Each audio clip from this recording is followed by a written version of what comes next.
Bienvenue. Le film débute avec un jeune homme pauvre nommé Juan, qui n'a même pas de quoi régler le loyer de son appartement et qui gagne sa vie comme peintre, et ses toiles ne lui rapportent qu'un maigre revenu. Juan était assis dans la rue à peindre le portrait d'une jolie jeune fille, et lorsqu'il le termina, la jeune fille en fut ravie, et avant qu'il ne commence une nouvelle toile, une voiture de luxe s'arrêta, transportant l'homme le plus riche du village, avec pour Juan une mauvaise surprise, car il était accompagné de son ancienne petite amie, et il prit plaisir à l'humilier devant elle, en lui lançant de l'argent, puis en riant de lui pendant longtemps.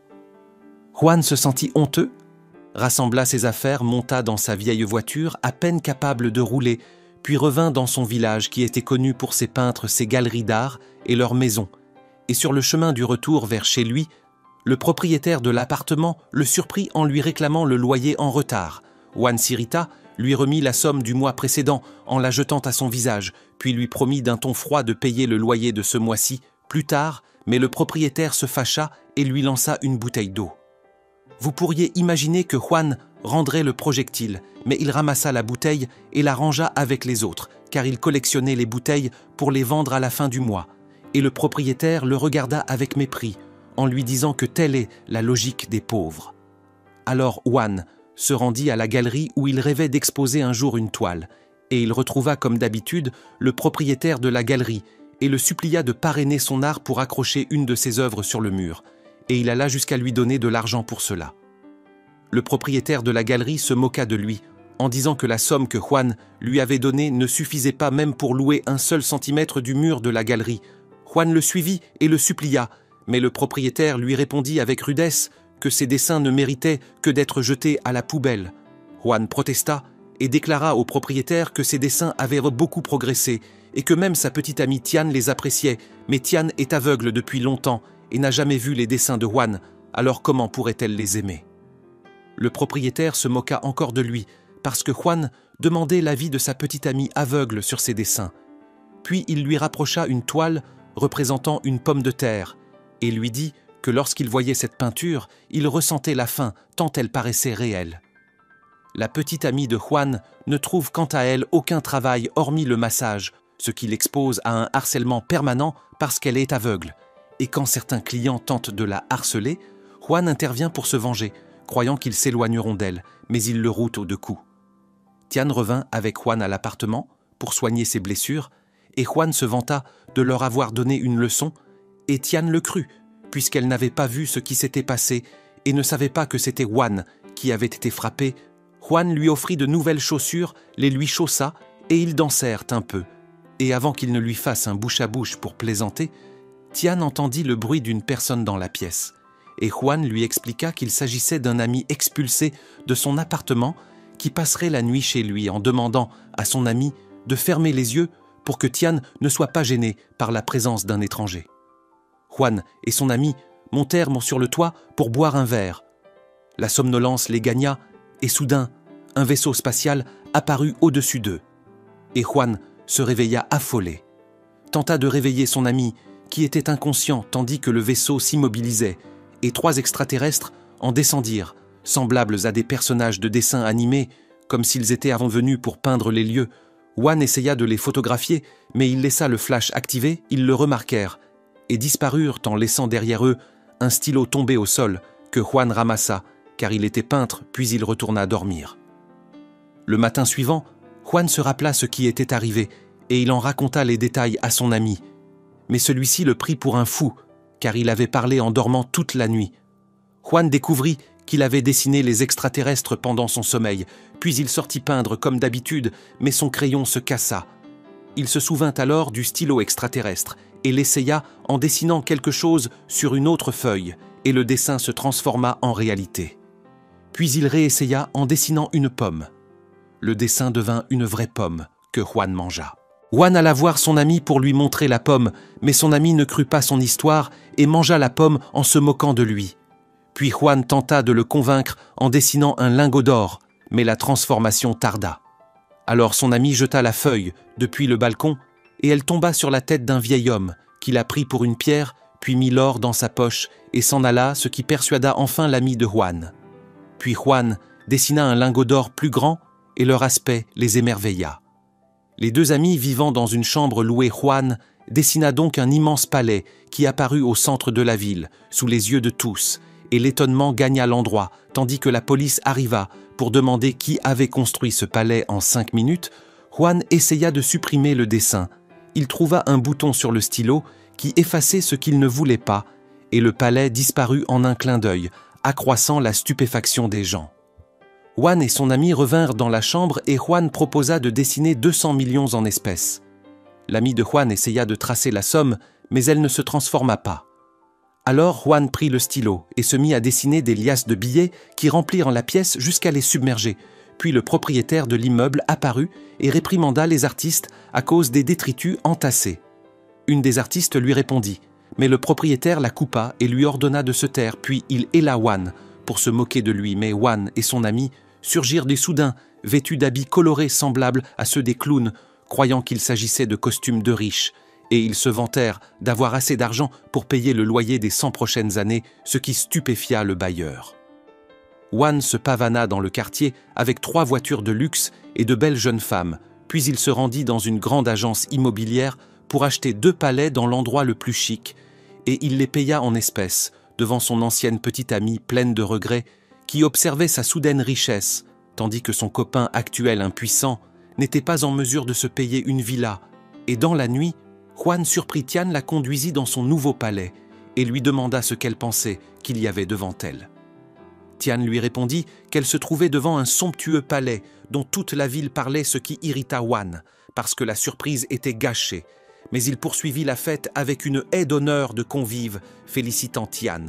Et comme elle était aveugle, Juan lui avait amené une jeune femme pour lui décrire la splendeur du palais et le prix des lustres.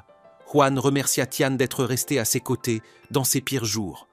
Se mit à genoux et lui demanda de l'épouser, mais son ami fit irruption accompagné d'une blogueuse qui criait en direct, puis Tian refusa soudain d'épouser Juan et s'en alla. Juan la suivit stupéfait et lui demanda d'expliquer son refus. Elle lui répondit qu'elle craignait qu'il ne se moque d'elle maintenant qu'il était riche, alors qu'elle restait une jeune femme aveugle. Juan lui révéla le secret de sa fortune et lui montra le stylo magique. Alors Tian lui demanda de lui dessiner de nouveaux yeux pour qu'elle puisse voir.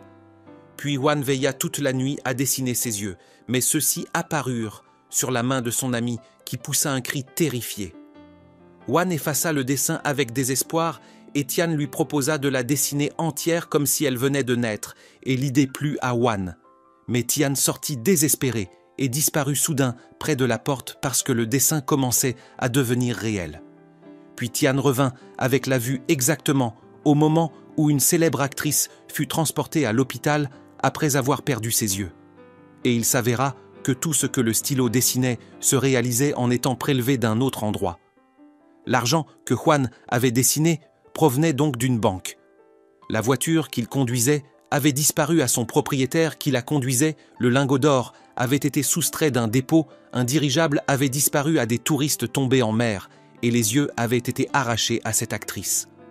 La police se mit à enquêter sur les phénomènes étranges qui s'étaient produits, y compris le palais bâti, puis disparu, et la vidéo montrant l'argent s'évaporer d'une banque en un instant.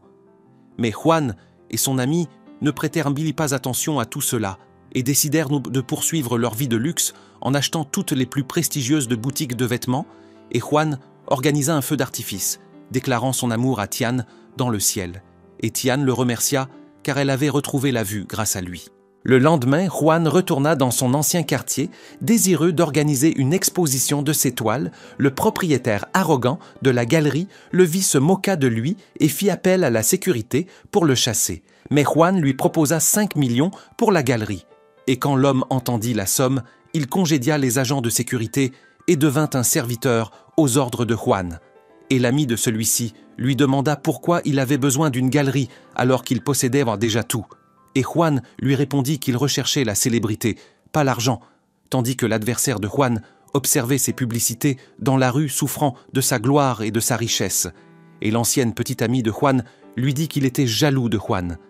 Mais l'homme la gifla car il la détestait désormais, puisqu'elle penchait vers le Juan devenu riche. Alors la jeune femme le quitta en pleurant. Son bien-aimé descend dans l'eau pour nager un peu, puis 2 ouvriers employés par cet homme arrivent et l'informent que Juan n'a pas vendu une seule toile, malgré toute sa fortune, si bien que l'homme décide de se venger, et appelle son ami, qui sort à cet instant du commissariat, tandis que la presse accable l'homme de questions au sujet des phénomènes étranges qui se sont produits, et de la possibilité qu'ils aient été causés par des êtres extraterrestres. L'homme raconte à son ami l'histoire de Juan, et lui explique qu'il est devenu riche du jour au lendemain, et que cela a probablement un lien avec le vol de la banque. Cette nuit-là, Juan organise l'exposition de ses rêves et le peintre parle de Juan et de son art en le présentant sur scène. Puis nous voyons que l'homme et l'ancien ami de Juan sont présents de même que l'officier venu surveiller Juan, que les journalistes ne cessent de filmer. Puis Juan demande au peintre son avis sur ses tableaux et le peintre lui répond que ses œuvres sont vraiment magnifiques, mais Juan n'est pas convaincu par ses paroles et exige la vérité. Le peintre consulte les journalistes qui expriment la même opinion, et Juan s'étonne parce que personne ne lui a adressé la moindre critique, ce qui signifie que la presse et le peintre ne font que louer Juan pour son argent, car chacun a reçu sa part d'argent. Tian propose à Juan de se déguiser en personne ordinaire, afin d'entendre leur avis véritable sur son travail, mais Juan objecte en disant qu'ils connaissent pas son apparence, alors Tian lui demande de changer de vêtements. Juan est convaincu par les paroles de Tian, et il vole les vêtements du peintre pour les porter comme déguisement, puis il demande aux officiers leur avis sur ses tableaux artistiques, mais les officiers le laissent seul. Alors l'ennemi de Juan, qui tente d'analyser l'un des tableaux, se lève, et Tian va lui demander ce qu'il en pense. L'homme se moque d'elle en disant que ce n'est qu'un tableau de pacotille. Alors Tian s'emporte contre lui parce qu'elle trouve l'œuvre magnifique, et lorsque nous la voyons, nous constatons qu'elle porte une robe semblable à celle de Tian elle-même, parce que Juan l'a peinte et une grande honte l'a saisie. Alors Tian quitte les lieux, puis les tableaux sont exposés lors d'une vente aux enchères publiques à laquelle tout le monde assiste. Juan remarque la présence des officiers et demande au peintre s'il les a invités, mais le peintre le nie et descend pour vérifier s'il dispose d'une invitation. Et pendant ce temps, les officiers reçoivent un appel, confirmant que les numéros de série de l'argent volé à la banque sont les mêmes que ceux avec lesquels Juan a acheté son palais. Puis Juan est arrêté, et l'officier lui demande quel lien existe entre l'argent de la banque et celui qui a servi à acheter le palais. Mais Juan ne comprend rien et ignore ce que l'officier veut dire exactement. Et alors, la presse fait grand bruit autour de l'affaire, tandis que le peintre déclare qu'il ne s'agit que d'un malentendu, mais personne ne le croit. L'officier revient interroger l'ami de Juan sur l'origine de tout cet argent obtenu si rapidement, et celui-ci répond qu'ils ont trouvé l'argent dans un lieu abandonné. Mais personne ne croit ces paroles. L'ami de Juan demande à l'officier de lui montrer la preuve qu'ils ont volé l'argent, et l'officier lui montre des photos des voitures en leur possession et leur dit qu'elles sont volées, et que Juan n'a aucun reçu d'achat.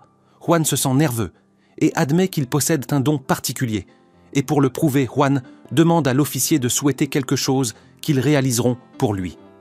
L'officier demande à Juan de lui procurer une voiture Ferrari.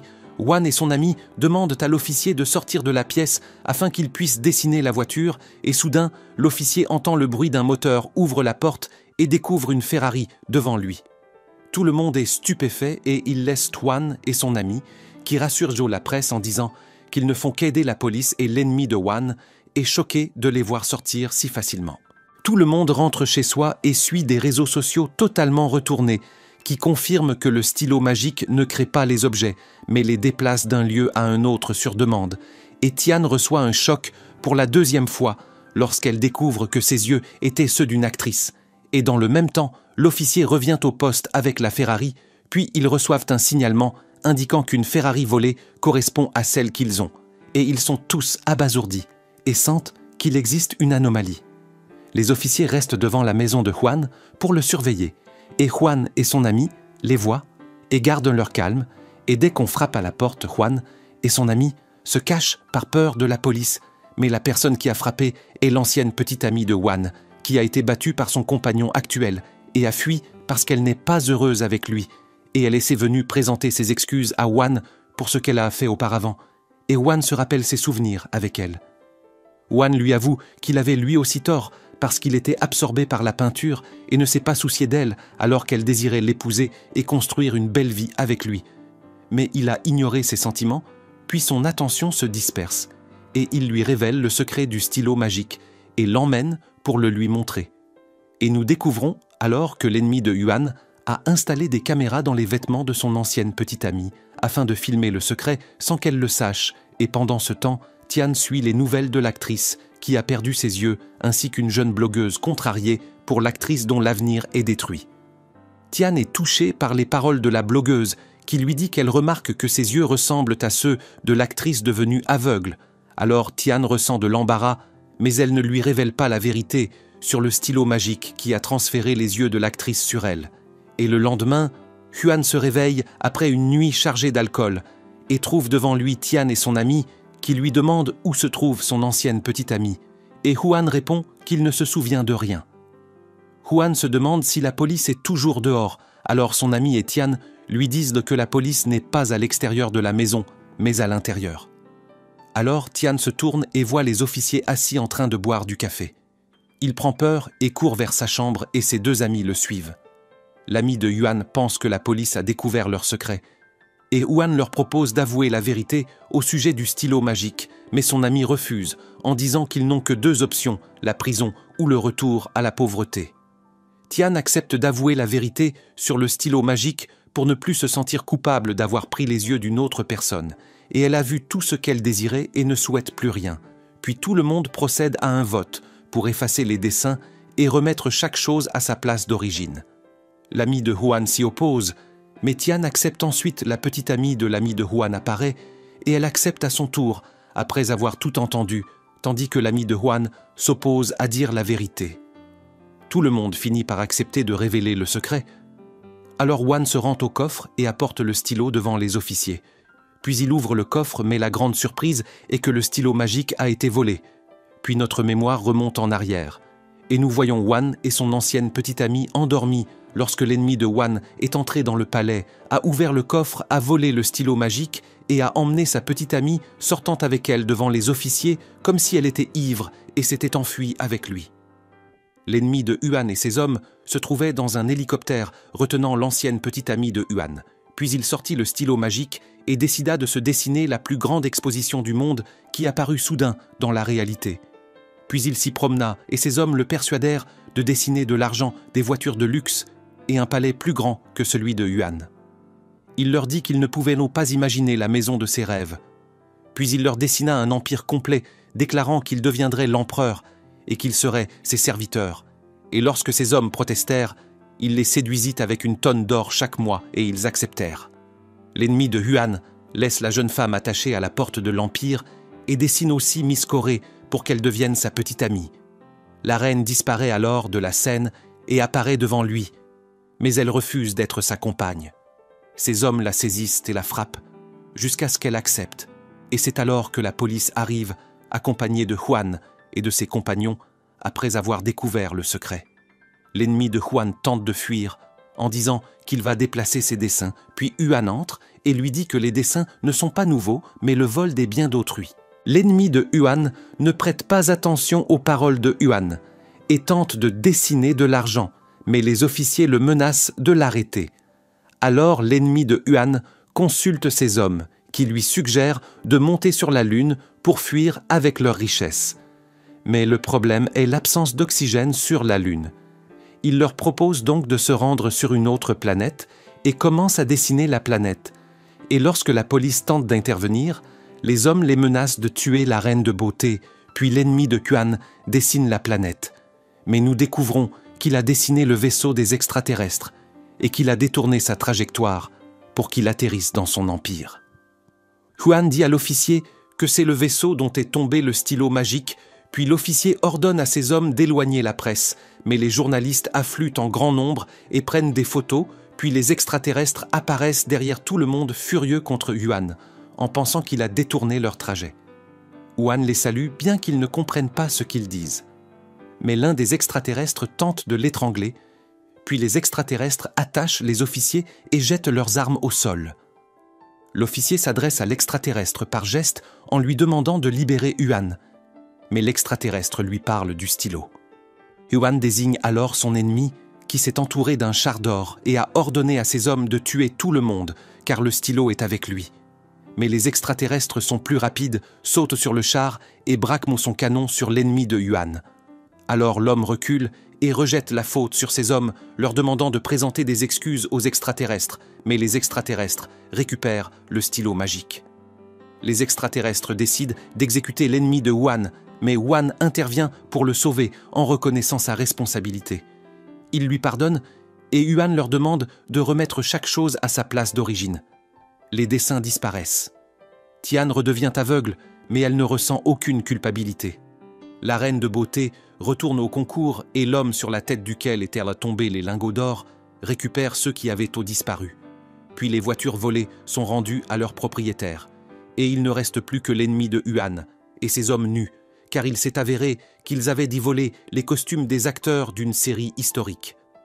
Le stylo magique retrouve son état normal, mais les extraterrestres découvrent qu'il a renvoyé le vaisseau dans l'espace et les a laissés sur Terre. Ils envisagent donc de fuir avant d'être enfermés dans un zoo. Et l'ennemi de Yuan tente également de s'échapper, mais la police l'arrête lui et ses hommes. Enfin, tandis que Yuan et ses amis reprennent une vie ordinaire. L'ancienne petite amie de l'ami de Yuan reste avec lui parce que son amour est sincère. Et Yuan reste avec sa bien-aimée Tian, bien qu'elle soit toujours aveugle. Puis Yuan se remet enfin à vendre ses tableaux et les gens lui achètent ses œuvres parce qu'il est devenu célèbre grâce au stylo magique.